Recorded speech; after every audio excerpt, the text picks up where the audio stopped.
आप अपनी गर्लफ्रेंड के साथ रिलेशनशिप में हैं? क्या आप दोनों एक दूसरे को प्यार करते हैं और एक दूसरे के करीब हैं? अगर हाँ, तो ये खबर आपके लिए बेहद जरूरी है, क्योंकि इलाहाबाद हाई कोर्ट ने हाल ही में एक ऐसा फैसला सुनाया है जो सिर्फ कानून की बात नहीं करता, बल्कि हमारे समाज के बदलते रिश्तों की भी तस्वीर दिखाता है। समाज बदल रहा है, सोच बदल रही है। अब लड़का और लड़की एक दूसरे को समझने के लिए एक साथ समय बिताते हैं, साथ रहते हैं और कई बार तो शादी से पहले शारीरिक संबंध भी बना लेते हैं। लेकिन जब ये रिश्ते टूटते हैं तो क्या प्यार का अंत कानून के रास्ते से होता है? अब ऐसा हम क्यों कह रहे हैं, चलिए इस वीडियो में समझते हैं। दरअसल इलाहाबाद हाई कोर्ट ने हाल ही में एक अहम टिप्पणी की है। कोर्ट ने कहा कि अब एक खतरनाक प्रवृत्ति देखने को मिल रही है। जब प्रेम संबंध टूटते हैं तब कुछ महिलाएं अपने एक्स पार्टनर पर रेप यानी बलात्कार का आरोप लगा देती हैं। कोर्ट के मुताबिक ये एक तरह से कानून का दुरुपयोग है, जहां बदले की भावना से एफआईआर कराई जाती है। हम आपको एक ऐसा ही मामला बताते हैं जिसमें कोर्ट को कहना पड़ा कि ये केस भावनाओं का नतीजा है, न कि किसी आपराधिक कृत्य का। एक 42 साल का शख्स जिसने 3 शादियां की थीं, एक 25 साल की युवती उसके संपर्क में आई।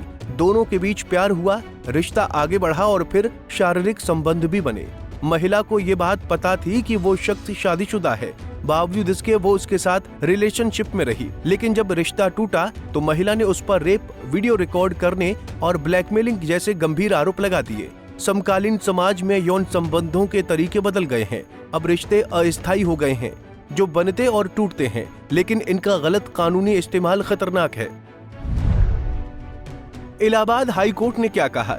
कोर्ट ने कहा कि 2 परिपक्व लोग आपसी सहमति से शारीरिक संबंध बनाते हैं तो उसे जबरदस्ती या अपराध नहीं कहा जा सकता। हाँ, वो रिश्ता समाज के पारंपरिक मापदंडों के हिसाब से गलत हो सकता है, लेकिन वो कानून रेप नहीं है। इस केस में आरोपी के वकील ने तर्क दिया कि महिला पहले से जानती थी कि उसका बॉयफ्रेंड शादीशुदा है। दोनों कई जगह साथ घूमे, रिलेशनशिप में रहे। वहीं महिला के वकील ने आरोपी के ऊपर गंभीर आरोप लगाते हुए कहा कि वो अपनी दौलत और प्रभाव का इस्तेमाल कर लड़कियों को फंसाता है। कोर्ट ने कहा कि ये मामला कानून की परिभाषा में नहीं बल्कि एक ब्रेकअप के बाद की भावनात्मक प्रतिक्रिया लगती है, इसीलिए इसे रेप कहना उचित नहीं होगा। इस फैसले ने एक बड़ा सवाल उठाया है कि क्या जब रिश्ता नहीं चलता तो बदले की भावना से एफआईआर करना सही है? क्या प्यार में हुई गलती को अपराध कहा जा सकता है? समाज शास्त्रियों और मनोवैज्ञानिकों का कहना है कि आज के युवाओं को रिश्तों की गंभीरता समझने की जरूरत है। प्यार सिर्फ खुशी नहीं लाता, जिम्मेदारी भी साथ लाता है।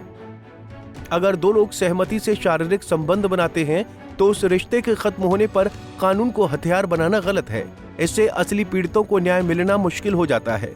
कुछ युवाओं का कहना है कि रिलेशनशिप में पारदर्शिता और ईमानदारी होनी चाहिए और अगर रिश्ता खत्म हो भी जाए तो उसे गरिमा के साथ खत्म किया जाए। प्यार, भरोसे और रिश्तों की इस दुनिया में अब कानून को समझदारी से इस्तेमाल करने की जरूरत है, क्योंकि अगर कानून का इस्तेमाल बदले के लिए होगा तो असली इंसाफ पीछे छूट जाएगा। अब इलाहाबाद हाई कोर्ट की इस टिप्पणी पर आपकी क्या राय है, कमेंट करके जरूर बताएं। बाकी देश दुनिया की तमाम खबरों के लिए देखते रहिए पंजाब केसरी टीवी। हमसे जुड़े रहने के लिए हमारे YouTube चैनल को सब्सक्राइब करें और नई वीडियो की नोटिफिकेशन के लिए बेल आइकॉन को दबाएं।